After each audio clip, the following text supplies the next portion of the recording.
ఇంట్లో అన్ని దేవతా విగ్రహాలకు పూజ చేయడం కొంత ఇబ్బందిగా ఉంటుంది. ఈ విషయంలో పూజాఫలం సంపూర్ణంగా అందుకోవడానికి ఏదైనా ఒక మంత్రం గాని శ్లోకం గాని తెలియచేయగలరు అని అడుగుతున్నారు. ఇప్పుడు మరి సమాధానం ఏమిటో గురువు గారి ద్వారా తెలుసుకుందాం. శ్రీ గురుభ్యో నమః. సభాయే నమః. చాలా మంది మనసులో ఉన్న అభిప్రాయం, పైకి చెప్పడానికి సందేహిస్తారు బాగుండదని, అందరికీ ప్రాతినిధ్యం వహించి సహృదయంతో ప్రశ్న వేశారు. నేను ఒక్క విషయం చెప్తాను వినండి. నేను రోజు తెల్లవారుజామున 4:30కి లేచే అలవాటు నాకుందనుకోండి. ఎప్పుడైనా నేను ఈ చెన్నై నుంచి మళ్ళీ మా ఊరు వెళ్ళిపోతున్నప్పుడు తెల్లవారకట్ట 3 గంటలకి నేను విమానానికి వెళ్ళిపోవాలనుకోండి. ఎన్ని గంటలకి లేస్తాను ఆ రోజున? నాకు 4:30కే అలవాటండి.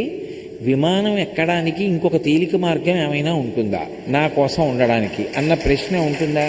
ఉండదు. నీకు విమానం ఎక్కి లక్ష్యం చేరాలనుకుంటే 3